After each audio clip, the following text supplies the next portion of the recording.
world currency. The New World Order. Those are the roots of trouble. I imagine that right now you're feeling a bit like Alice, tumbling down the rabbit hole. Let me tell you why you're here. You're here because you know something. What you know you can't explain, but you feel it. You felt it your entire life. That there's something wrong with the world. You don't know what it is, but it's there, like a splinter in your mind, driving you mad. It is this feeling that has brought you to me. This is your last chance. After this, there is no turning back. You take the blue pill, the story ends. You wake up in your bed and believe whatever you want to believe. You take the red pill, you stay in Wonderland, and I show you how deep the rabbit hole goes. All I'm offering is the truth, nothing more. For we are opposed around the world by a monolithic and ruthless conspiracy that relies primarily on covert means for expanding its sphere of influence, on infiltration instead of invasion, on subversion instead of elections, on intimidation instead of free choice, on guerrillas by night instead of armies by day. It is a system which has conscripted vast human and material resources into the building of a tightly knit, highly efficient machine that combines military, diplomatic, intelligence, economic, scientific, and political operations. Its preparations are concealed, not published. Its mistakes are buried, not headlined. Its dissenters are silenced, not praised. No expenditure is questioned, no rumor is printed, no secret is revealed. But I am asking your help in the tremendous task of informing and alerting the American people. And now, welcome to another episode of Down the Rabbit Hole. Here's your host from federaljack.com. It's Popeye. Ladies and gentlemen, welcome to tonight's live edition. It is the Monday edition, October 1st, 2012. Man, this year went by super fast. Time definitely seems like it's speeding up. And I'm really surprised I haven't seen the end of the world nutbags out yet. And when I say that, I mean the people that really won't listen to you and, you know, are pretty much packing their things and ready to off themselves because of, I shouldn't call them nutbags. I shouldn't call them nutbags because they believe in the end of the world. It is, after all, something that's been jammed down their throat, and it's just their fear that they're based off of. So I shouldn't call them nutbags. It's an ad hominem, and it's a fallacy on my behalf. So I'll give myself a hand slap. There you go. All right. I don't want to waste any more time. I want to bring up my guest for this evening, and I want to introduce him to those of you that may not know who he is, although I find that hard to believe because he's got a show here on Orion himself 5 days a week, and he's got that type of presence and personality that it's hard not to notice him. He does stick out. The one, the only, Sergeant Ryan Brooks from The Sound of Freedom. Ryan, welcome to the broadcast, brother. Hey, Popeye. Thanks for having me. I really respect what you do, and I respect your opinion on things, especially the fact that you're a younger guy. You're about 11 years younger than I am, and it's nice to see someone of your generation awake and aware as to what's going on, especially considering what you've been through. I'm going to give you the floor. Go ahead and tell the listeners who don't know anything about you a little bit about yourself, and then go ahead and plug the crap out of your show, and then we'll go from there. All right. Well, to anybody who doesn't know, I'm Ryan Brooks. I'm from Washington State out here on the West Coast. I'm an Army veteran. I was in the United States Army for 5 years. I was a cavalry scout. I went to Afghanistan for a year. And that's really where my awakening process kind of began, Popeye, because we started to see stuff over there where a lot of soldiers are just kind of trained to go along to get along, don't question it, that's just how it is. And when I started seeing the things that we were doing, I really started to question it. And I wrote it down so I wouldn't forget it. And I'm glad I did because, I came home after a year of being over there. Excuse me. And after a few months, the conditioning kind of sets back in, just kind of accepting America for what it is, just everything we have. When you come home from a deployment, you're so excited. You're like a man on fire. You only sleep like 2 or 3 hours a day because you're just so happy to be in America again. But after a couple months, that goes away. You get right back into your being comfortable, and you lose that desire, that appreciation, because you just get used to it. And going back on the things that I wrote down while I was there, I just kept telling myself, wow, I can't believe I did that. I can't believe these things happened to us. So much of this stuff still doesn't make sense. And I'll never forget, Popeye. Basically, the thing that just got me on a roll was when I was on YouTube, and I was just looking up mindless fluff, like your average American, stuff that didn't have anything to do with anything important. And somehow I found Charlie Sheen's video, his video message to President Obama, and I thought, well, Charlie Sheen's funny. I'll watch that, And from there, I saw Building 7, and at that time, the old saying goes, when the student is ready to learn, that's when the teacher could teach. And I think because of everything that I saw in Afghanistan and me knowing that something was not right, I was then able to, when I saw Building 7, I didn't reject it anymore. I thought, wow, this is very interesting. I'm going to start looking into it. And then from there, man, I literally fell into the rabbit hole. I started learning about genetically modified food, false flag terror, the hoax of Western medicine, the vaccination problem we have, just the fact that we're under a two-party dictatorship where the left-right paradigm is something that's used to control us. I used to be a hardcore Democrat. I was raised in a family where if you had to use the bathroom, you told mom and dad you had to take a George Bush, the first, an old school George.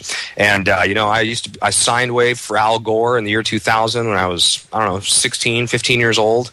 I voted for John Kerry. I fell for Hope and Change. I totally fell into the culture of personality that they did, the cult of personality, really. But that's what's got me so fired up, because I feel like, if I could be so brainwashed to join the military in 2007 or late 2006 and be so brainwashed to think that people like that disgusting freak Al Gore is a good person and listen to Barack Hussein Obama, if I can go from that to, now I'm just so adamantly involved with just trying to get the truth out. Everyone I talk to, I try to make some type of difference or just plant a little seed in their head. I feel like if I can do that, then anybody can. Because, Popeye, I used to be a sad, sorry, brainwashed twit, like a lot of people that are still in our country. And I'm not knocking any of them personally, but it's just like, you know what? If I can make the change, I have confidence that a lot more can do it. But it starts with just, looking in the mirror and admitting, wow, I was fooled, I was tricked, I didn't know what was going on. And I feel that that's a big roadblock we have, Popeye, is so many people don't want to admit that they were wrong or that they didn't know what was going on. But once you get past that, man, things just really start to open up for you. And I guess where I'm going with this is, I was in the military realizing that I was part of something that is not honorable anymore, something that's just, they're soft-killing soldiers with depleted uranium, these bovine smallpox injections, anthrax injections, all the stuff you're exposed to downrange, all the mental problems soldiers have, just pretty much being cannon fodder. And just dealing with that while I was still in. I tried to talk to my fellow soldiers, and they'd laugh at me and say, oh, Building 7, oh, the Russians did it. Brooks thinks the Russians did 9/11. And they would try to do jokes on me, like say that one of my soldiers disappeared. A black van showed up and took him away because he was talking about Barack Obama is the same as, George Bush, that type of thing, just messing with me. But I got out of the military, and I decided, you know what, I'm never going to go back to that again no matter what. Well, I want to address something to that effect, okay? And I know that there's a certain bunch of guys that listen to your broadcast and they like to make fun of you to the other soldiers and stuff. Let me tell the soldiers that might hear this broadcast, let me tell you something about Sergeant Brooks. He's a shining example of what you should be. So when you hear your retarded NCO telling you that he's a jagoff or whatever else they might say, just remember, they're brainwashed morons. And if you actually want to be better, you want to be part of something bigger, the reason that you supposedly joined the military, you want to better mankind, then be more like Sergeant Brooks. Don't be like the idiot NCOs that are sitting there going, because that's Pavlovian. That's a conditioned response, like a dog. You really want to be associated with a dog? That's my personal take. Go on, Ryan. Well, hey, thanks for adding that, Popeye. And, that's one thing that I saw, and I know we'll have some more time to talk about this later in the broadcast, but just the quality and the caliber of people that are in the military today, even from 2007, it's a noticeably different and not for the good. The military is really hurting right now because they've got people who have been deployed 3, 4, 5, 6 times. And they have to live with things that, fortunately, I don't. I never killed any children. I never looked a man in his face and saw the white of his eyes as I took his life. I never had to do that. I was blown up in a couple of IEDs. Did see some of my friends get hurt very badly. If I did kill somebody, it was from long range, which is how they prefer to do it nowadays. You shoot somebody with a 50 cal from 600, 700 meters away. It's not the same as close quarter combat. So I had enough combat to get a taste of it, and I'm not claiming to be Rambo or anything like that. I consider myself very lucky that I'm able to talk about those things, and I don't have to take medicine to go to sleep or have night terrors or anything like that. But I guess what I'm trying to say, Popeye, is that there are still some very good leaders in the military, people that I will always respect. And just, I used to really look up to them and want to idolize them. However, in the past few months, just kind of talking to them here and again, I feel like, they so easily buy into lies that it's almost made it so I kind of have lost some respect for them. I mean, when they say that they detest the commander-in-chief, but then they buy the Osama bin Laden death story, that's like, to me, it's like a double negative, like you hate the guy, you don't believe anything he says, but then when he tells you something you want to hear, then you believe it. Building 7, I'm not even going to look into that. I've had soldiers try to make up reasoning for all the lies that the government has given to them. Like, I literally had a soldier tell me, he said, Brooks, you don't think that Osama bin Laden had, co-intel ready to go for 9/11? So after the buildings fell, the people who wanted to ask questions, they would go to places like architects and engineers for 9/11 Truth, and that was set up by Osama bin Laden to distract people and to lie to them. You don't think that the terrorists put the explosions in the buildings or put the explosives in the buildings? And I mean, the guy was literally making up crazier conspiracy theories than what the government has told us, but it just shows people don't want to admit they've been lied to and tricked and fooled. And it's really hard for military guys because then they wake up and say, wow, I'm a part of the problem. Oh my gosh, what am I going to do with myself? And that's why there's so many blowing their brains out. Because there's a lot of them that come back and realize what they took part in, or they can't deal with what they've seen, or they realize that they're contracted out and that the government now owns them because they signed a contract. I mean, that's a sobering reality. And then a lot of people can't, this younger generation, they're not mentally prepared to handle tough times. I'm not picking on them. You're right. It's a fact. I mean, it's just a fact. They've been dumbed down and emotionally dumbed down. They've been taught to not deal with their emotions and rather react to them and on them.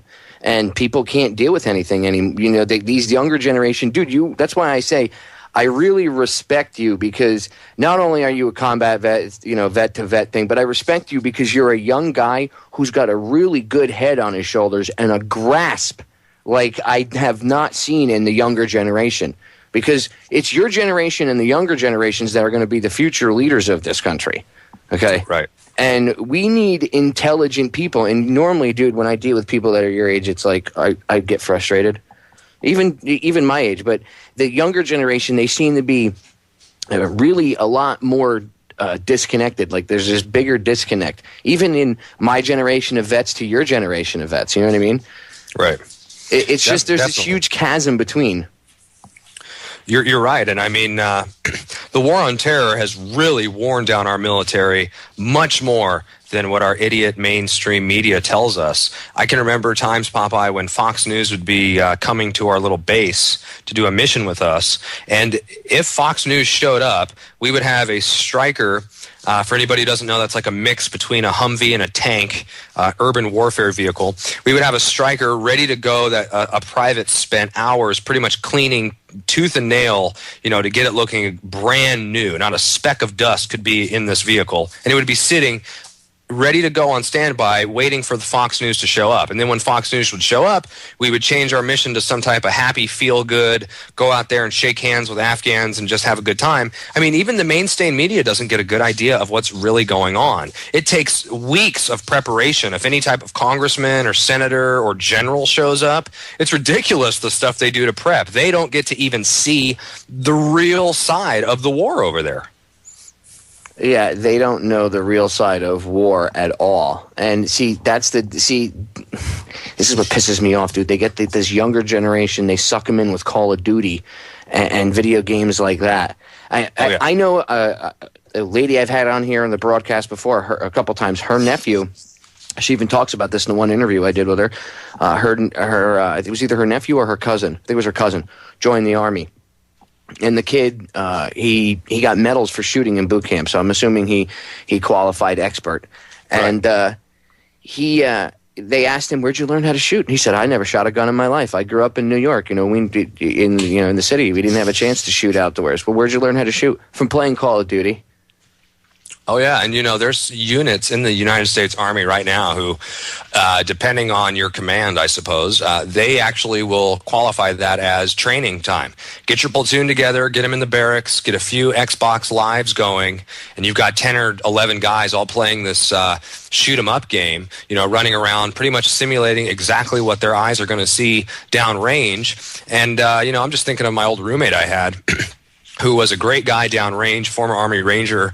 I mean, he was really there for me, when I was having tough times. But we'd come home, and all this guy would do is sit there and play Xbox and play Call of Duty. And he would be screaming and yelling on his little headset at children, saying, "I do this in real life," running around, shooting people, doing all this stuff. And that's when I thought to myself, wow, I'm glad I gave up video games, man. It's just a waste. I'm a video game nerd myself. I grew up playing video games, and my Xbox, I've told you this thing's got probably like a 3-inch pile of dust on it because I just don't play the thing. And right.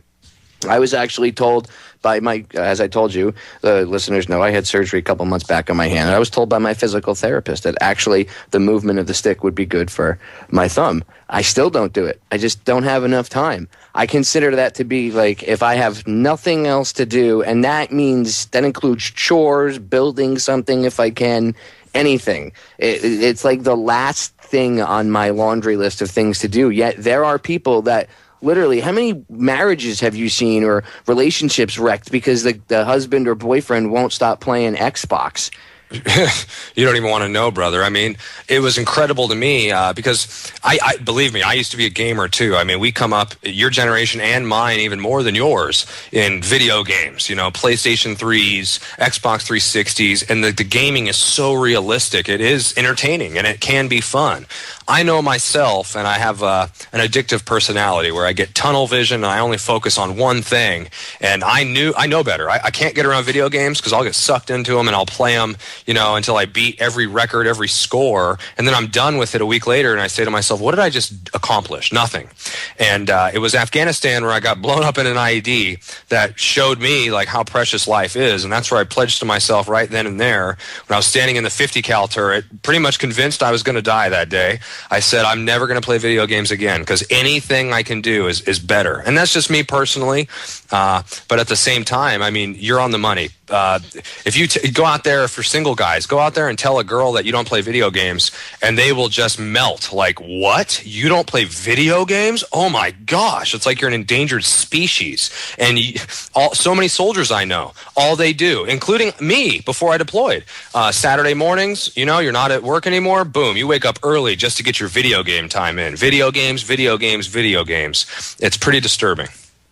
That is disturbing, and I saw a generation, my generation leading down into yours, this uptick of just totally unplugging from the world. Have you seen these people that they play video games for like 3-4 days straight, dude, and they just drop dead? It's ridiculous. Yeah, I've heard the stories. I covered them when I first started coming out in the radio world back in July.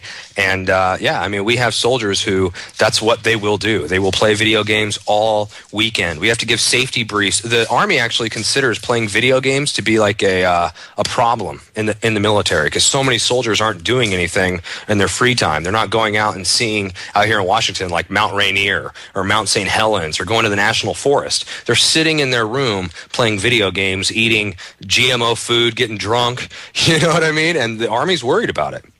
They should be. It's not a healthy condition. It's not at all. But see, your generation and my generation, when I was growing up, we were told to go outside and play.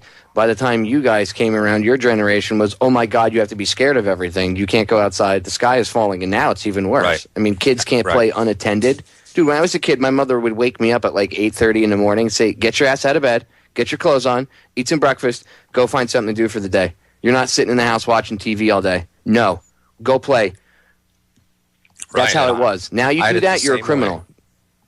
Yeah, I mean, we get in this mentality, this trendy mentality where we need to treat children like they're adults. So if your child wants to sit inside and play video games all day, then you don't have the right to tell him otherwise, or her.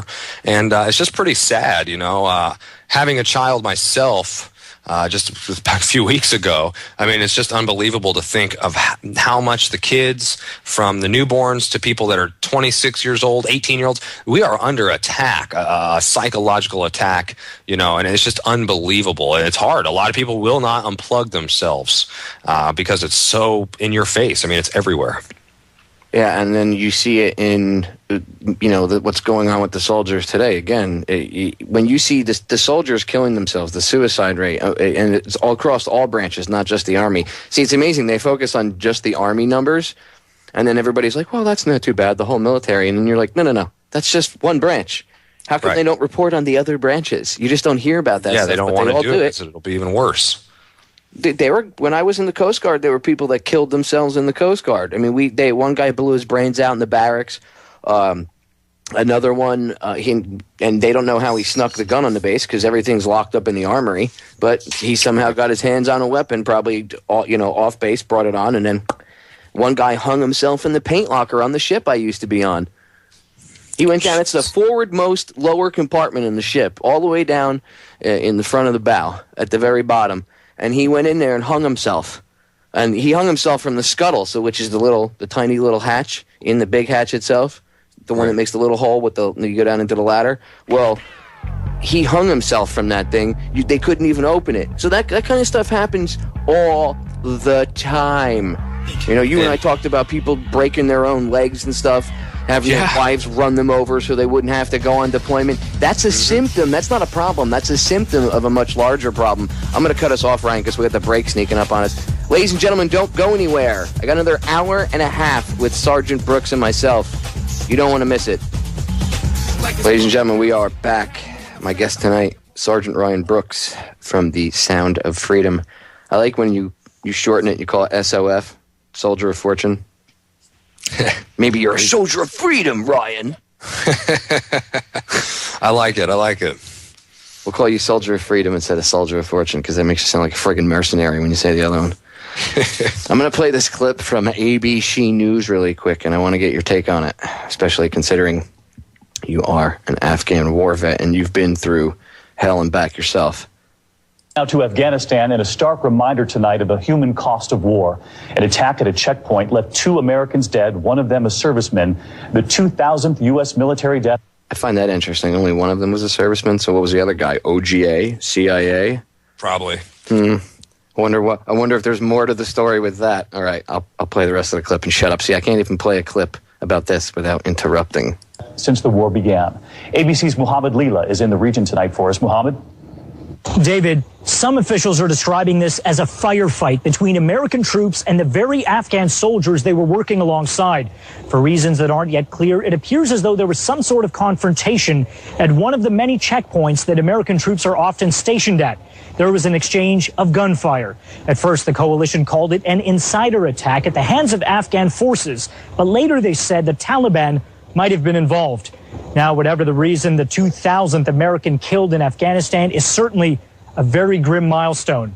This comes just as we are days away from the 11-year anniversary of combat in Afghanistan, and there is another number to consider. 68,000 American troops are now in Afghanistan, increasingly under threat not just from their enemies, but also their so-called allies. Now, let me ask you a question. First of all, is that number that he gave accurate? Is that only 68,000, or aren't there more troops over there?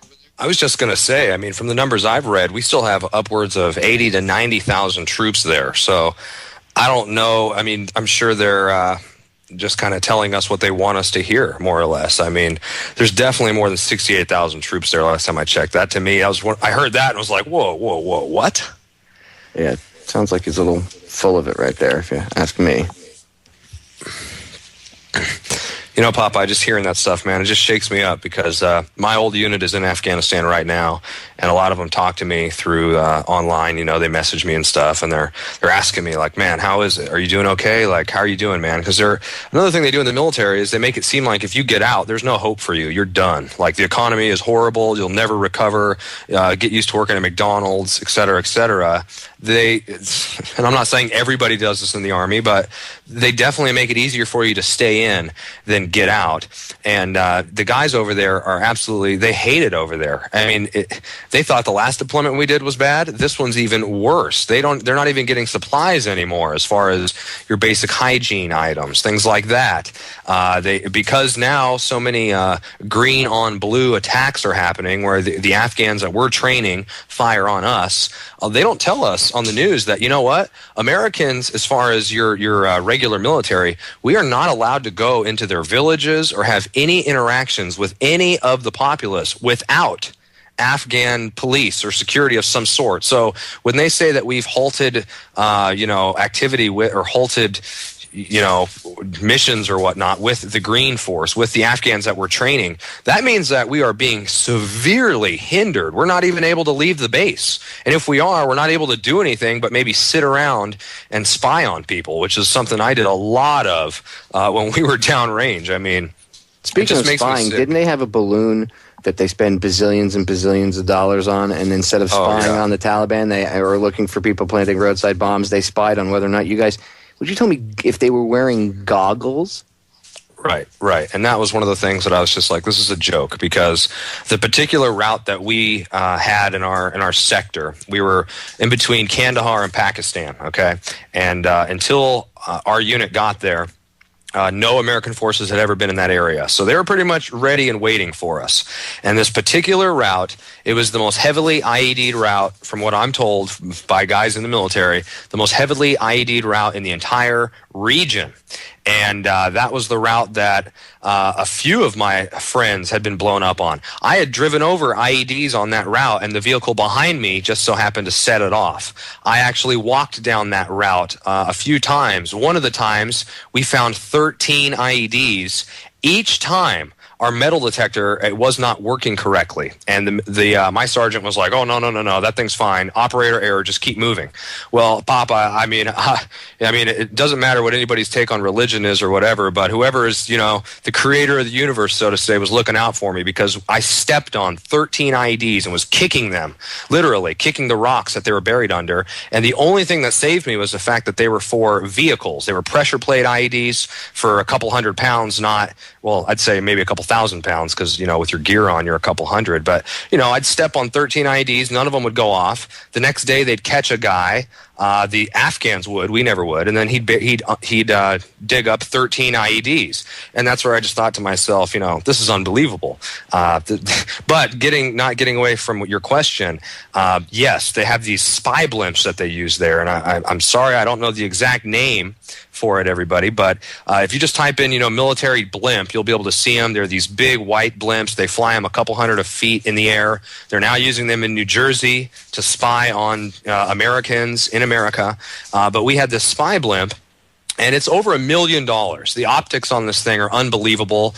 They gave us this blimp and said, "Get it up. We're going to spy on the route Route Fern was what we called it. That was the code name, Route Fern. So the blimp was supposed to keep eyes on Route Fern at all times, and then your non-combat arms guys would sit in their little tents and control the blimp all day and look at the cameras. Well, they started getting tired of watching the road, so under a particular sergeant major's orders, they started using the cameras on this $1 million blimp. They didn't watch our route anymore. They spied on the base, and they had a problem with soldiers not wearing their eye protection because that's a safety requirement, your personal safety gear, and it was a requirement. You have to wear eye pro at all times. So they started using this thing to spy on soldiers with infrared and thermal recognition, things like that, so they could literally see at nighttime, of course, and they're just using it to catch soldiers who weren't wearing their eye protection at nighttime, and people were getting in trouble for this. Meanwhile, my platoon or another platoon would go out the next day and guess what route we were on when we got hit by another IED. I mean, that's another thing where I was just like, this is unbelievable. But hey, I mean, truth is stranger than fiction, right? And that's the stuff that woke you up, right? Along with you were telling me a lot of times you guys would end up being forced to, you'd catch somebody and you'd be forced to let them go, which is catch and release doesn't make any sense if you're trying to quote unquote stop terrorism. Right. I mean, we would get intel from Afghan village elders and stuff, guys who we knew that they were telling us good information like, hey, if you look over at that mountain ridge tonight, you're going to see 30 Taliban on mules come over the border from Pakistan, and they're coming over here to set up IEDs and attack you. And we say, all right, so we would act on that intel. We'd go out, and as a scout, you know, we would have all these long-range surveillance equipment, and we would use our high-speed, high-tech technology and be watching the border from 30 kilometers away in pitch black dark. And we can see, literally, 30 guys coming over the border right when they said they would on donkeys. And we would call up to headquarters like, hey, we have eyes on. These guys are like 99% confirmed enemy. We've got credible intel, yada, yada. You know, can we call for fire? Can we go engage them? Should we drive up to them and see what they're doing? And every time that happened, we would get a call from higher-ups back at the base saying, no, stand down, come back to base. And within a few days, guess what was happening? More IEDs are being put out. And it was just like, you know, that was once again stuff that I wrote down so I would never forget it because I was shocked. I could not figure out why we were doing that. And then when I would go to my superiors and try to talk about it, they would literally give me kind of that programming, like you said, just like, oh, well, we're not trained to think. Don't worry about it, you know. You just got to keep your soldiers safe. Focus on your soldiers. Don't think about that stuff. We got another mission tomorrow. And I used to, you know, go with that, but eventually the dam broke. And I said, you know what, I'm not going to believe this crap anymore. This is ridiculous. And then what happened when that happened? Did you right away have like diarrhea of the mouth with truth? Because I know I did that. Not in Afghanistan. I mean, I had a lot, and there was only a couple of other soldiers who kind of started to awaken, rather, in Afghanistan like I did. And none of them re-enlisted. They all got out. And one of them, you know, he got really depressed about what was going on. He saw that we were risking our lives every day for absolute nonsense. Popeye, we would do missions like we would have to go to one village and pick up and use American taxpayer dollars to buy food from that village and then drive it across the countryside and risk getting blown up and attacked to another village and give them the food because those two villages didn't get along. And that was with U.S. taxpayer dollar. Not to mention that as soon as I saw the big dust clouds coming in the distance, they would have American-only price tags, if you will. So then they'd ramp up the price a couple $1,000 or, you know, whatever it was in their Afghan currency. But they would rape and pillage us because they knew we'd pay top dollar. We would use American taxpayer dollars to buy it, and then we'd risk our lives to drive across the area to another village and get blown up on the way just to give people food because these two villages didn't want to talk to each other. That's the stuff people are dying for over there. And it's just, it's sickening. But what I'm getting at, I guess, is I wrote the things down, but it still was just almost too much to take in. I still believe 9/11 was an outside job. I still thought Obama could change it. I was reading a lot of Rockefeller Foundation books, believe it or not, books that had been published by, you know, subsidiary groups of the Rockefeller Foundation, books like the president's, one of his favorite books, what's it called? The Post-Industrial America or whatever. By Fareed Zakaria. Yeah, that plagiarist douchebag. Yeah, I know exactly who he I read is. that book, and I'll never forget. After reading it, I was like, wow, this just makes a lot of sense. I mean, yeah, we need green energy. And I mean, I read books talking about how Obama didn't know what he was getting himself into, a lot like Bill Clinton, a lot like Jimmy Carter, and that he needs another 4 years to really square it away. And I just ate that stuff up. I mean, you drank the Kool-Aid. Oh, hardcore, man. It sparked energy and the desire to learn, that addiction to learn that our schools are totally failing at. It sparked that over there. And then when I came home, you know, I was just so happy to be in America. I stopped reading. I didn't really pay attention too much. I was on this big spiel about education and how if anybody can, of course, America's facing tough times, but if anybody can fix it, we can. We're the greatest nation in the world. But that's when a few months later, I found Building 7. And then from there, the walls just came crashing down around me. That was in the spring of 2011. And then I was what you're saying. I was that guy. Everywhere I went, I started asking my fellow NCOs, like, hey, do you know about Building 7? Do you know about this? I mean, have you ever heard of the USS Liberty? I mean, what's going on with the Gulf of Tonkin incident in Vietnam? You know, what's with the Iraq war? I mean, why did we even go? Did you ever see Iraq for Sale? You ever see that movie? I've never seen that, and that's what I have on my playlist. I need to watch it. Watch that, and if any of your friends listen to this broadcast, guys, watch the movie. You can go to federaljack.com, go to the Truth movie section. There's links there for a ton of movies. Iraq for Sale is one of them. Go watch the movie. You'll see these guys that were dying in Iraq were getting killed because they were escorting and guarding trucks that were empty. They were just getting sent out there so that they could charge for the load. And they didn't care if the truck broke down. If they got a flat tire, there were no spares. They would just set the truck on fire. Right. I mean, just a waste, an epic waste of money. And when you look at it, that's a waste of human life. You're killing these kids. And this is what pisses me off the most. Okay? They're taking the future generation, the kids that still give a crap, and there are people that just join up now. Again, it's a complete different generation, but there still is that desire to be patriotic, and they're just that's what feeds this grist mill, and they scoop these kids up at a young age because they know if they were in their late 30s like I am, I'd be like, eat me, you know. Now, don't get me wrong. If a foreign country invaded our country and were killing our citizens unmercifully, I'd be the first one up at the front line. I would put my life on the line to defend my fellow people here, the guy on the right and the guy on the left. I have no problem with that. What I have a problem with is dying for bullshit. And I have a problem with watching my friends die for bullshit, which I have a lot of friends now that are now dead. And that's one of the things that led me to start questioning the Bush administration. There were things I didn't like about him after he got, because I voted for Bush. I was a douchebag. I voted for him in 2000 and I voted for him in 2004. But hey, you know, I'm Popeye and I'm an ex-douchebag, okay? At least you can admit it, man. I mean, so many people don't even want to come to grips and admit that. Well, see, that's the first step, Ryan, is admitting that there's a problem. And that's what I didn't like. When he came in, he was doing the exact opposite of things that he said he was going to do, and that kind of shattered me, my paradigm a little bit. Not like me, but I was like, wow. This guy's a lying sack of shit, too. So then I started, I already didn't trust the government, and I was like, well, I shouldn't have bought into it. And then I looked into it further. And then because after I had served, I had, I don't know if you ever went through this, but, and I part of it was also because of 9/11 and everything else, and because of my proximity, and because I helped out with the Red Cross and what I did down there. But the point is, I had to deal with this issue of, and a lot of people that I know that were first responders in the area know what I'm talking about. Some of us had this like guilt for a long time, like there should have been something we could have been able to do more.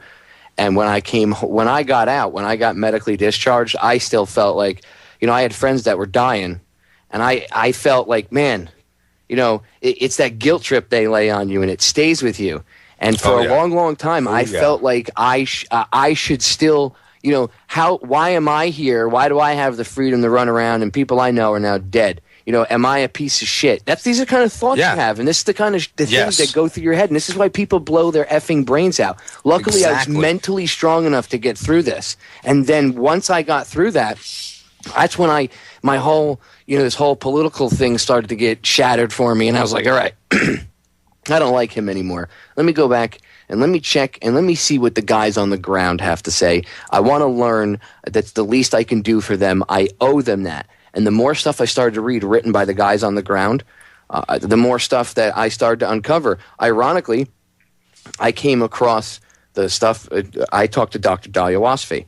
When she came on, her husband, who ironically she met only within the past year, he was a former Marine who was on the ground during Phantom Fury 2 in Fallujah. Right. And when I had her on, I was interviewing her, and I told her how I had read books written by Marines that were on the ground that said when they would come across machine gun nests and stuff, it'd be these Chechnyan terrorists, and they'd have like bags of cocaine, and they would have been scar-facing it, you know what I mean? And Absolutely. They were surprised that they were finding all these drugs. And then you do a little research and you come to find out that Fallujah wasn't just the terrorist hub. It was the hub of illegal drug activity that was going on there. And that's one of the reasons why they flattened that city and they leveled it like they did. They were destroying a lot of the evidence of what they were doing there. Because remember, the drugs fund the black ops. That's what the drug trade is for. That's why that shit will never get shut down. And the more I started to look into this and I started to understand this, I was like, wait a minute.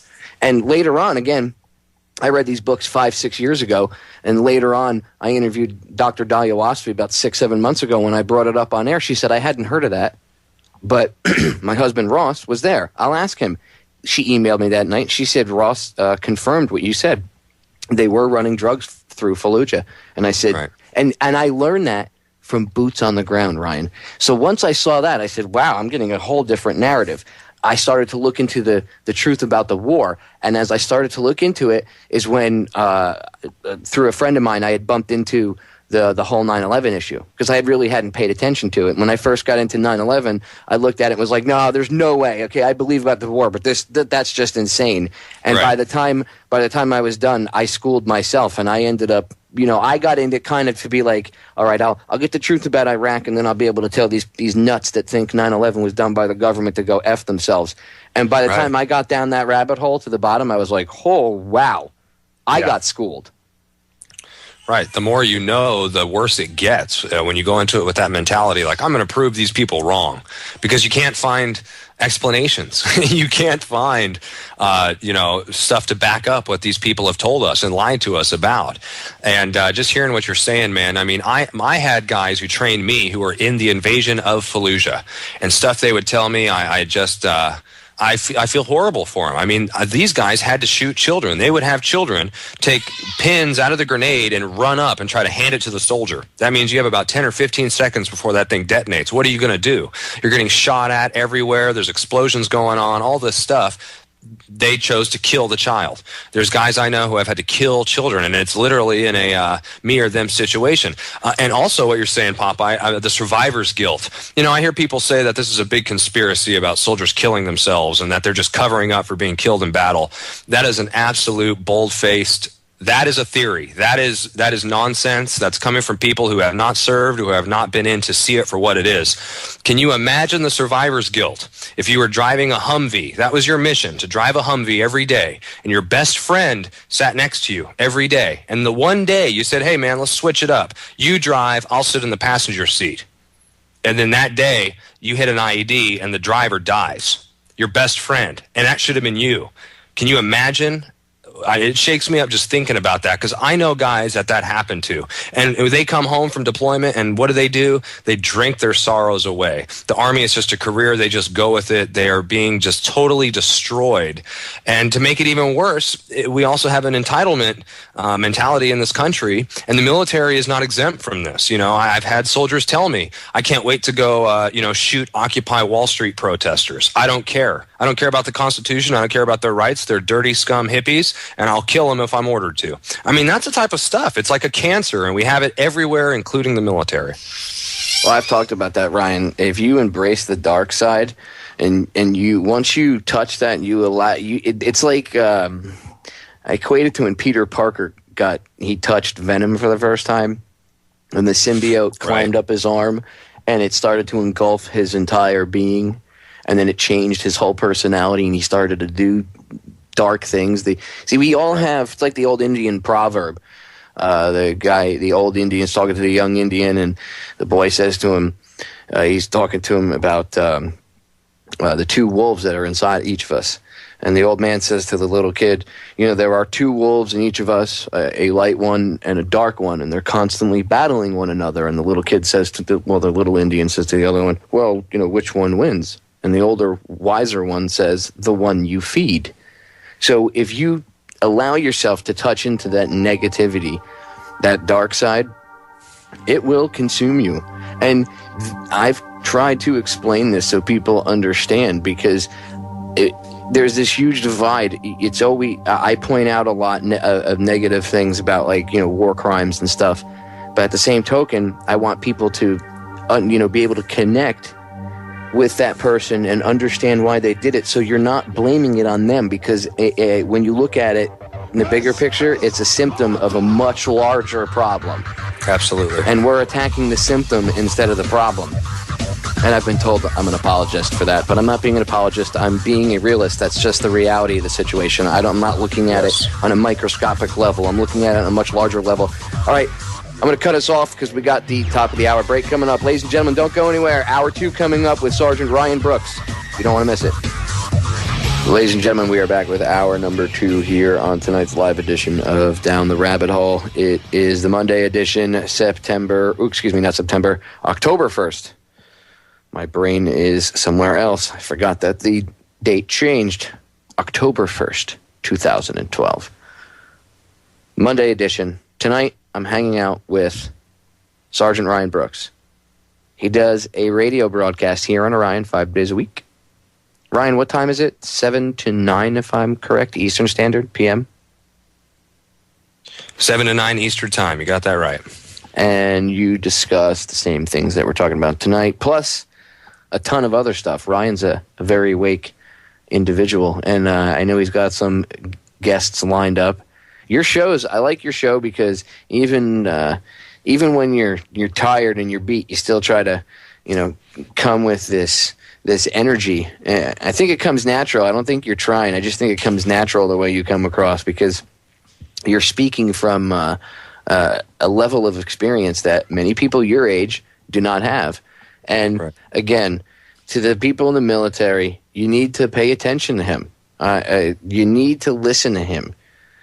I wish there were more, Ryan Brookses out there. I hope there are more people that are awake, that are in the military, that are telling the truth to their soldiers or their sailors or their airmen or their Marines, because they need to be told this stuff. They do. Otherwise, they're just going to end up becoming a bunch of brain-dead drones that get, go kill. Right. And you don't want that. You don't want to lose your humanity, because at one point in your life, you're going to come back and get back in touch with it when you get back home. And even the guys that are like, oh, I don't care, man, I don't care. Eventually, it'll catch up to them.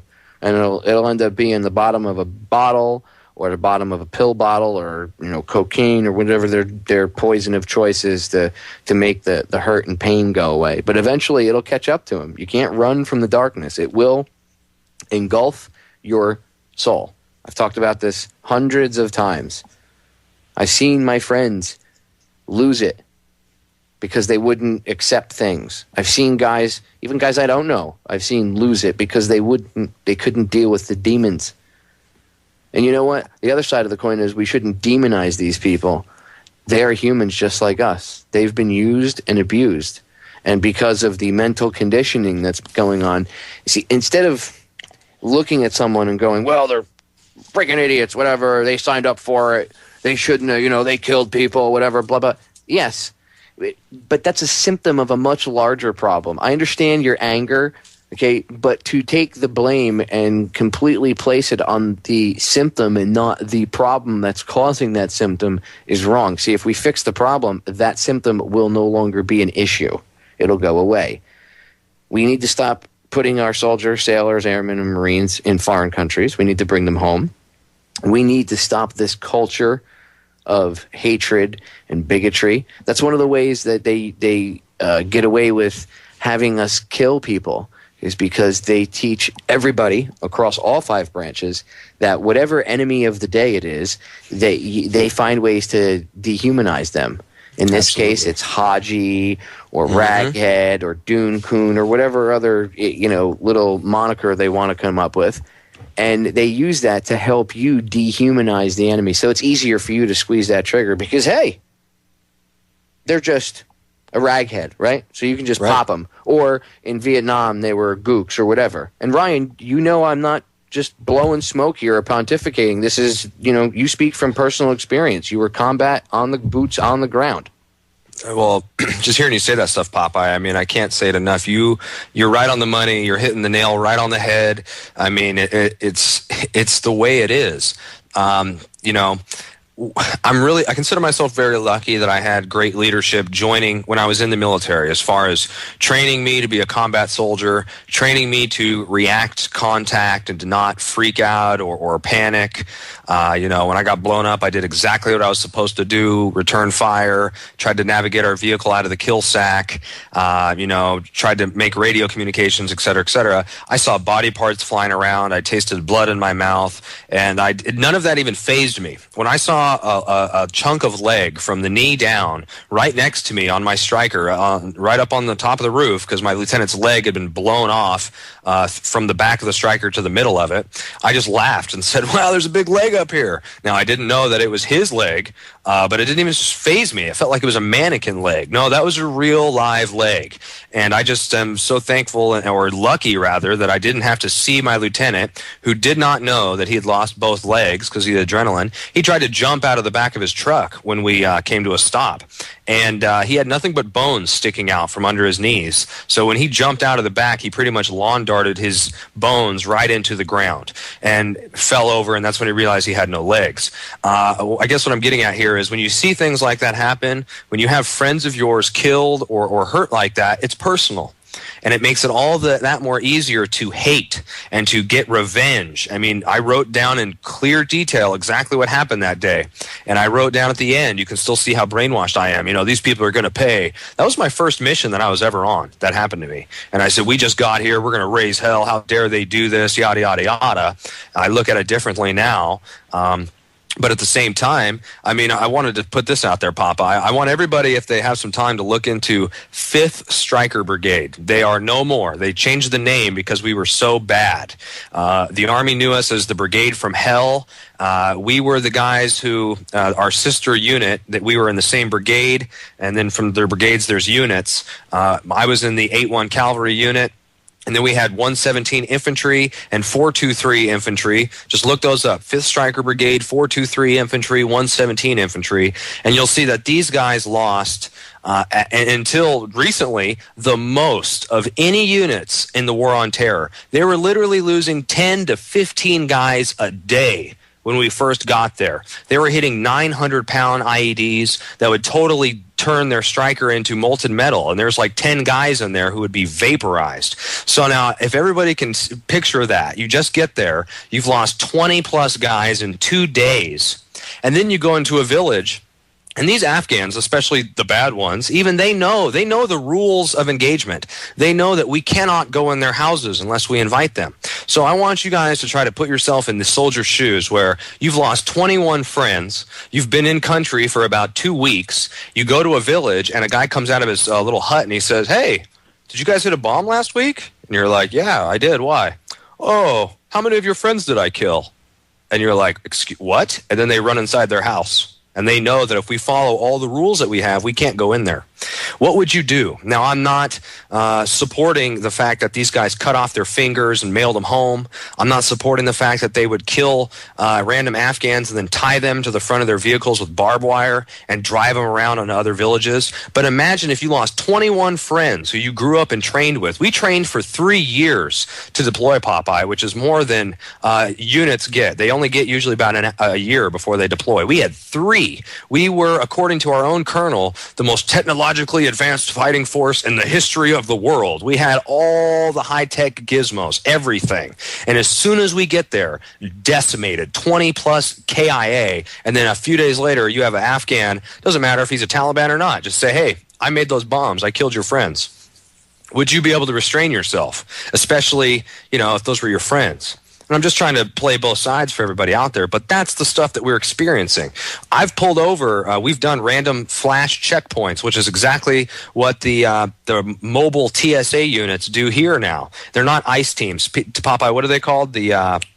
TSA that drives around. The fat quick reaction force? Right. They have it's not ICE. Oh, I know what you're talking about. Their little Viper douchebag Viper teams. Yeah, the Viper teams. I thought you were talking about like quick reaction forces in Afghanistan for a second. The Viper teams do exactly what the troops do in Iraq and Afghanistan. They drive around. They set up what we call flash traffic control checkpoints where, boom, now we have a traffic checkpoint. Every vehicle's getting searched. Get out of the car, confiscating weapons, getting your fingerprints, getting your iris scans. And while we were doing these, we would catch people who would say, we'd be like, hey, where are you going?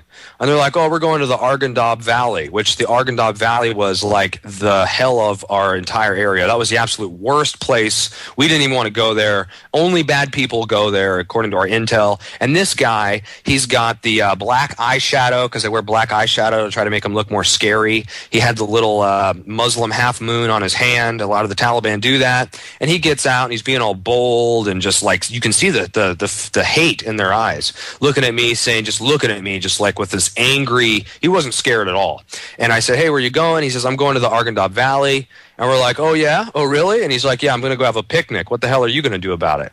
I mean, this is what soldiers have to put up with. And I'm not advocating killing for no reason, but to be trained to kill and then have so many of your friends die and then have these people talk trash to you. Well, let's reverse the position. Let's take a foreign government. Let's put China, for instance, right? Let's take China. Let's have their troops in the United States occupying the United States like we do Afghanistan, doing random drone bombings, bombing the shit out of everything. That we have NATO coming in here with them, doing whatever. Wouldn't stand for this at all. No, we wouldn't. And what would happen? You don't think that kind of tension would happen where Americans would be like, F you, you slope-eyed bastard, and then it would be again that the racism, they have to push that because that helps dehumanize the quote-unquote enemy, and then they'd go in there and they'd be fighting and shooting and killing. It would happen without a damn doubt. It would happen. It would definitely happen. Okay, so for us to say, oh, those dumb ragheads, we bring them freedom, they're goddamn ungrateful, we bring them freedom. Really think about this for a second. We're using like $1 million cruise missiles on a $10 tent, to quote, what's his name? The jerk off that lied about the weapons of mass destruction, Colin Powell. I have no respect for that man either. None. I have no respect for most of these people. I don't. Because unfortunately, the good leaders don't get to the high positions of power. The only people that get to the positions of power are the sociopaths who are willing to sell people out. And I'm going to tell you what, vets, active duty, I know you guys listen to Ryan, go watch the movie Beyond Treason. Watch it. I gave Ryan a copy of it. If he wants, he can, pass out copies. You can burn copies of it. There's no copyright protection on that version, so you could copy it and pass it out and give it out to whoever you want. And these guys need to see this movie. You're being poisoned. You think that I come on in the airwaves and talk about this stuff because I like to do it or I like to rehash this kind of thing? You think Ryan talks about this kind of stuff because he wants to talk about it? Or because maybe he thinks he's cool to talk about it? No. This is horrific shit that we're talking about. But you know what? You need to be told what you're being exposed to. Someone needs to be looking out for you. Someone needs to be honest with you. And if your superiors won't do it, then we will. I know it sucks. I know you don't want to hear it. I know the messenger gets shit on. It's all right. But you know what? At least you're being told the truth. At least now you can make an informed decision. Go research the anthrax vaccine. I'm telling you, just watch Beyond Treason. It'll teach you about DU and the anthrax vaccines, amongst other things. And just to touch on what you're talking about, Popeye, with the anthrax shots, if you know what you're looking for, I mean, if you're a soldier and you've been in for a couple of years, you can tell when a platoon has got their anthrax shots. Everybody is complaining. Everybody's right arm or left arm, depending on which arm they use, is just limp and in pain for days on end. I mean, the same thing when they give them this flu mist, the whole platoon gets sick as a dog, and it's just, it sucks. But, you're told you have to take this or you're going to get in deep trouble. Another thing I just want to touch on real quick about the just the degrading of human life and just looking down on the quote-unquote enemy, and that's the only way they're going to be able to get us to kill others. You know, when I was in Afghanistan, I looked down on the Afghans, dirty, nasty trash. You know, they don't wear shoes. They have human feces in the roads, you know, just sick. They smell. They have all this stuff. But another thing I would think of, Popeye, is, you know, on late nights when I'm sitting there in an observation post on a mountain somewhere, you know, watching who knows what, I would think to myself, you know, this really sucks really bad, but I'd think of my friends in America back home who have never been in the military. What would they do if you just dropped them right in this spot right now? What would you do if you just dropped one of my friends off on the side of the highway and said, hey, survive? They wouldn't be able to do that. And where I'm going with this is, you know, we think that the Arabs and the Afghans and the Iranians, the Persians, if you will, and the Pakistanis, we think they're all so dirty and below us. Well, I'd be willing to bet that 8 out of 10 Americans could not even survive over there and live the way they live. And we are going to see what we're capable of. When the dollar dies, when we have massive crisis in this country, the Afghans are going to be laughing at us because they've been living like that for hundreds of years, and they're not going to be doing, or they're not doing to each other what we're going to do to each other, you know, eating the bark off of our trees and killing. It's just going to be insane. But, you know, like you said, we look down on them. We think they're dirty trash, and that justifies why we kill them and say that we don't have any remorse about it. Yeah, and then they have teachers teaching the young kids now. I've seen videos. This one teacher, she was teaching this just pisses me off to the point of even just talking about it. Seriously, this is not play theater. This is not acting. When you hear me getting, you know, like I am tonight, you hear me. This is just, this stuff gives me, you know, anxiety in my chest talking about it because I get so irritated because it's just, I get so frustrated trying to get this point across to people half the time. And it's refreshing to see someone of your age because, Ryan, the kids that are younger than you, they're getting taught now.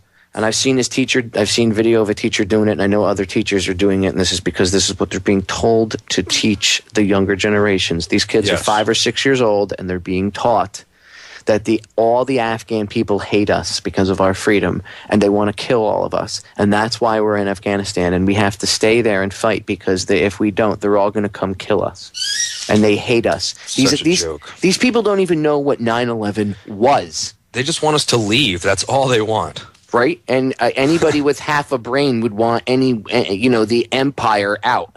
Who wouldn't want the empire out? Did anybody like Star Wars? Whose side did most people take in Star Wars? The rebels, right? So then why is it that the Afghan people, who they're living in the Stone Age, and you want me to believe that Cobra Commander was hiding in his secret base somewhere with Osama bin Laden, and they were plotting the overthrow of the United States, and G.I. Joe couldn't do anything about it? I mean, come on. Really? You know what I mean? Not only are they living in the Stone Age, they don't want our help. They don't want electricity. They don't want to be shown how to grow their food with like 10 times more of a yield, which we did. We have contractors over there teaching them how to grow more food. And then when the food crop comes back, you know, after a few months of driving the silly contractor who's getting paid over $100,000 to teach these people how to make food, and we are driving back and forth, getting attacked and blown up as we go along. And then at the end of the whole shebang, they make a huge deal out of it, bring media, cameras. The Afghans just got their first crop, being taught how to use new irrigation, et cetera, and they say, Americans, we're never going to do this again because this is not the Afghan way. We would rather starve and go hungry based off of our own way than be full and have plenty of food because it was given to us by the Americans. It was taught by people that we don't respect and we don't want anything to do with. That's what's going on over there, and they're not telling us this at home. Of course, because that doesn't sell the proper image that they want to sell. They don't want to hear the truth, and that's why, first of all, again, it's one of the reasons I give kudos to you, because it takes a big set of balls to talk about the truth. A lot of guys don't even want to acknowledge this because then they feel like somehow they're disrespecting their friends who died. Mm-hmm. No. Oh, yeah. You know how you're disrespecting your friends who died? By not doing anything about it. By not stepping up and exposing that they died in vain.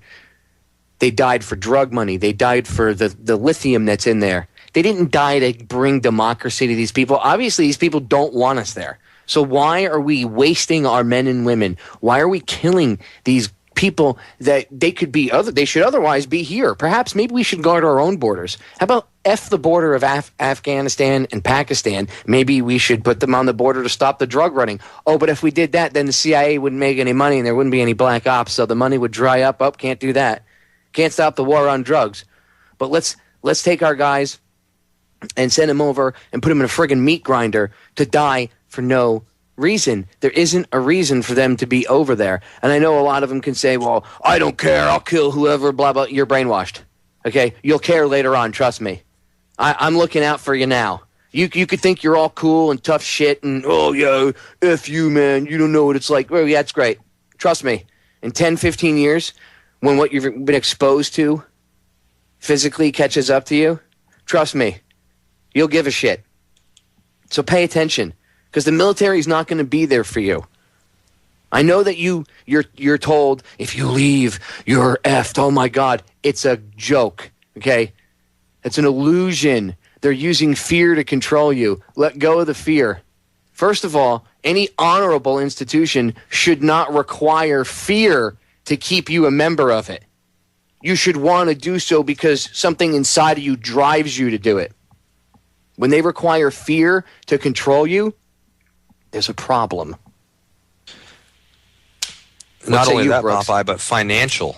I mean, Popeye, they have Ford dealerships and Harley Davidson dealerships and Jeep dealerships in Kandahar on the main base for soldiers. So you can buy a car or a motorcycle while you're in Afghanistan. And drive it where? Well, you don't get it until you get home, but you get a heck of a deal if you pay there. I mean, it's just out of control. Yeah, and soldiers want to deploy just to pay their bills because they spent all their deployment money, got themselves in a bunch of debt, and now, hey, better deploy so I can pay the stuff off. Never mind the fact that I could die for absolutely nothing. Never mind the fact that I don't even know the First Amendment of the Constitution. Never mind any of that. No. I just got to pay my bills. You know, I'm scared to get out, like you said. You know, they tell me economy's going to collapse or the economy's no good. I can't get a job on the outside. I mean, all that stuff is happening, and it's absolutely heartbreaking. The average American cares more about LeBron James and Lady Gaga than they do the military. But hey, that's the world we live in. Well, I don't always agree. I don't agree with most politicians, and I really can't stand Charlie Rangel, although I give him respect for being a Korean War veteran. But I agree when he said that they should reinstate the draft. People are going to go, oh my God, I can't believe you said that. I say it all the time because the war would end in a week. Because suddenly everybody else would be eligible to go get thrown into the meat grinder, not just 1% or 1/10 of 1%. Because that's about what it is right now. Oh, yeah. Well, let's be real. All right. Bottom of the hour break coming up. Don't go anywhere. We'll be back in a few minutes. Final segment coming up for the Monday edition of Down the Rabbit Hole. Ladies and gentlemen, we are back. Final segment here on tonight's live edition of Down the Rabbit Hole. Just so you know, we have a listener line, and we do want to hear from you. We're serious about this. We went and purchased a listener line and got the voicemail and everything set up on it specifically to hear people's thoughts. You don't often see this in the alternative radio community or alternative media, whatever you want to call it. So we'd like to get your thoughts on things. If you want to call in and give us your thoughts on the network, that's cool. If you want to call in and go off on the New World Order or on the NDAA, the police state, the evolution of humanity, whatever. If you want to call in, if you like a specific show or a host and you just want to call in and give them props or something, that's cool. If you want to call in and gripe, that's cool. People, call in. The number is 888-272-4434. Give us a call. Just leave a message, whatever. And you know what? It might be used on air. We're going to take a bunch of them together, and Tim does our production work. And he's going to put something together, and he's going to put he might hear yourself. Who knows? You might be part of a broadcast history. And not many people in the alternative media are out there trying to get the voice of the people out there, and we'd like to hear from you. So reach out, 888-272-4434. leave us a message. All right, enough promos. Back to the matter at hand. You know, Ryan, I don't want people thinking, and when I say people, let me rephrase that. I don't want active duty or veterans thinking that I'm trying to pigeonhole them either or attack them. I hope you understand from what we've said tonight, which, you know, we've laid it out pretty, cut and dry. There's really no way to misconstrue it, but just in case, we're not attacking anyone. We understand you. And we don't want any more people blowing their brains out because maybe they feel that they see what's going on, but they're surrounded by people like what Ryan said, where it's, oh, I don't care, you know, I get paid, I'll kill whoever, whatever. So if they're surrounded by that, they feel that negativity. Maybe you're awake to what's going on, and or just starting to wake up and you're afraid and you feel alone, and you're not alone. There's way more of you out there than you realize. And you can always, look, honestly, you can always, we're getting our call. We have a custom call board that's almost done. We're building from the ground up. It's going to be up in a few weeks. And when we get that and we start taking phone calls, if you guys have something on your mind, call up. Call Ryan. Call my show when we start doing call-in shows. Do it. I mean, if you need us to, you can email us if you have to. My email is the full word, contact, dtrh@yahoo.com. The full word, spelled out, contact, DT, Delta Tango, Romeo Hotel @yahoo.com. Ryan, give out your email so in case anybody wants to contact you. My email is thesoundoffreedom@hushmail.com. And you're not alone. We understand what you're going through. Even if you got some shit on your mind because of, like survivor's guilt type thing, like what Ryan and I were talking about. We've both gone through it and experienced it. I still deal with it to this very day. I will not lie to you. There are days I have bad days. I can't lie. Something that'll never go away, I think. Even no matter how much I understand it. I still have days where, and some of that goes back to with 9/11. Part of me still feels like, I should have known better, or I can't believe especially now, I'm like, I can't believe I was so freaking stupid. What was wrong with me? Because at first I bought the official story. Right. I mean, I thought they shot 93 down, and they were lying about that. But I said, well, that's okay, because I know they got to have some stuff, national security. So even though I didn't trust the government, I still backed them because, hey, it was the patriotic thing to do. And I drank the Kool-Aid for a bit, and I'm really angry at myself. I told you off air, one of the things that drives me is I feel a semblance of guilt for the Iraq war. I wasn't boots on the ground, but I was an engineer, and I worked on ships that took part in action over there. So I directly took part in supporting that negative action. It doesn't matter if I was the way I look at it is I hold much responsibility for that as if I was on the ground shooting people or if I was making the commands myself. So that's something that drives me because there was a period of time where I thought it was okay to kill other people. And and I don't mean in self-defense. I mean just because they were brown and they were quote-unquote ragheads. I was an asshole. I am willing to admit it. I was a Class A jerk-off. I bought into it. I said we should nuke the Middle East and all this stuff. And you know what? I was a moron. And because I drank that Kool-Aid, there was part of me that will never forgive myself. And the only way that I can seek any sort of penance for it is to make sure people know the truth about what goes on in any war, and B, what's happening in the Afghan war and the Iraq war. And that's some honest shit right there that I've never told anybody. Ryan's probably one of the only people that knew that until just now.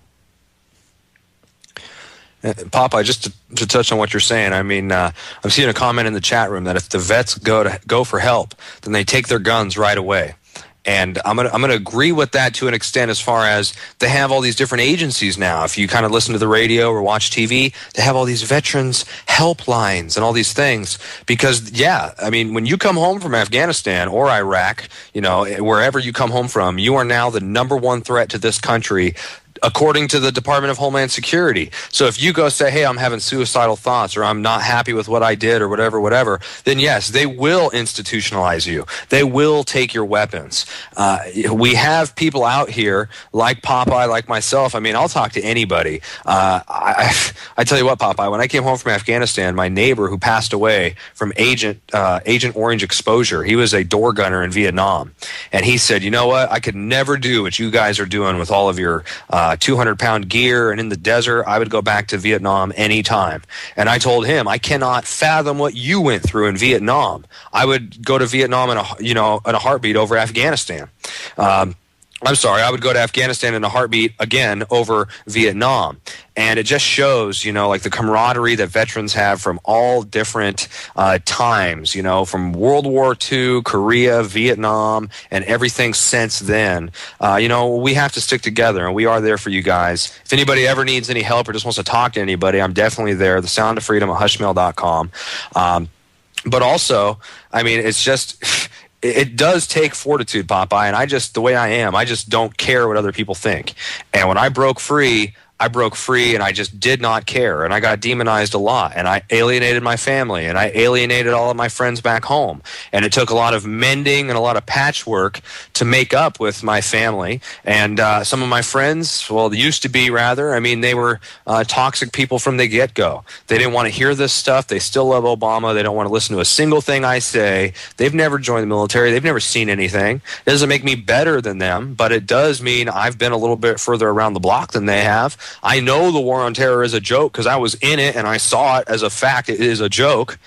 And, that's the way it is. I guess what I'm saying is don't be scared to cut off toxic relationships with people who don't appreciate you, who don't support you in your movement. And getting angry and depressed about it, that is natural. And once you get through that, you can get to the acceptance, and that's when you can figure out what you're going to do about it in a peaceful way. Because the last thing they want are a bunch of people that know the system well enough to stop it without getting violent. And that's what they're terrified of. Yeah, and that's why they have the police state, because see, they need to push for this violent outcome, so that way they're already set for that. They're not set for the other end of the stick, which is where people just evolve and they become irrelevant. They're not ready for that because that's what they're afraid of. So the only thing that they can control, they can't control that, which is where we're headed. But we have to make that choice. It's a choice that's going to be left up to us. Are we going to live in fear and go through because we're not learning and we're not evolving? Are we going to go through an even worse time than you? If you think things suck now, you ain't seen nothing yet. Or what are you going to do? What are you going to do? Are you going to make that choice? Are you going to make the choice where we go down that path of crap, like Bill Cooper used to say? Or are we going to enlighten ourselves? And I say this all the time. I could repeat myself over and over and over and over and over again. But we're going to make a choice, dude. We are going to either enlighten ourselves as humanity and grow and evolve. That's why I don't like to call this the movement. I like to call it the evolution. I can't stand saying the movement because it makes me think of bowel movement, which is what this is turning into, because there's all this egotistical infighting and everything else, and people are getting caught up in the what of things. They're not paying attention to the larger picture. People keep getting bogged down in crap, and a lot of times good things are taken over and turned into something else by people that know what they're doing and know how to engineer society, and that's what I see going on. We need to stop thinking of it as a movement. It is just an evolution of humanity. You're waking up, and part of that wake-up process, that's your journey onto this evolution. It's not a movement. It's not a political thing. It's not an ideology. It is what it is. And we're either going to let it naturally progress and we're going to enlighten ourselves, or we're going to go down the shitter real fast. And I believe, like Mark Passio and I have talked about, that we're going to have to go through, as humanity, through an even worse time than we went through in the past, 100 years or 200 years or whatever it is, or even longer, because it's either we enlighten or, the universe says, well, you obviously didn't learn, so now you got to go through even tougher times. And if you thought what you went through sucked, you ain't seen nothing yet.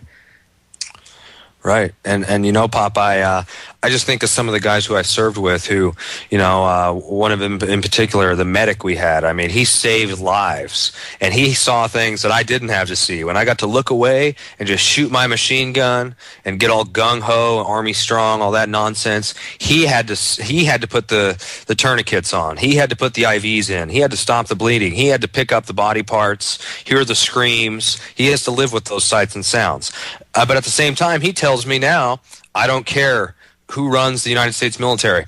I don't care if Leon Panetta has committed treason in Congress. I don't care if the UN gives me a paycheck. I don't care as long as I get paid. Another guy I served with, Popeye, a good kid, a pretty smart guy, but he believes that he found something he's good at, and human rights violations don't matter. He's found a job which is killing. That's what he's good at, even though he's never killed anyone. And it doesn't matter how many children we kill, how many women we kill, whatever. It's just the way it is. And he's good at his job. And I want to say to anybody out there who's thinking along those lines, that is not cool. That is what's gotten us into the situation we're in. You're basically a mercenary, no better than a Nazi, as far as if you just do what you're told and you don't think about it at all, you still have things that you're going to be held accountable for, like the Constitution. You shouldn't violate constitutional rights. What about if that was your mom, or if that was your kid, or your daughter, or your niece or nephew, or your brother or your sister? What if that was your daughter?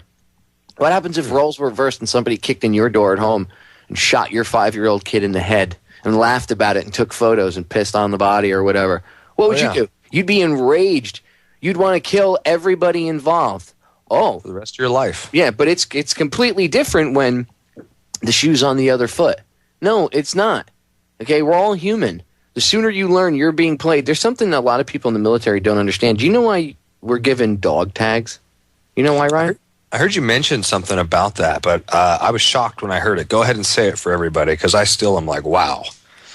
Dog tags reference the fact that military, they being the controllers, the powers that shouldn't be, okay, they look at the general society. They call us the dead because we're not actually in touch with universal law or our true power and everything else. We've been brainwashed. So they call us not me, because I'm not part of that anymore. I was at one point, but I'm glad that I'm no longer part of it. I don't consider myself part of that group. But the general mass public, they call the dead. Do you know what they call police and military? They call dogs? you. Yes, they call you. They call Ryan. They call me. They call us. They call Joe, Ken. They call us dogs. That's look what Henry Kissinger said. I mean, I don't want to interrupt you, Popeye, but good point.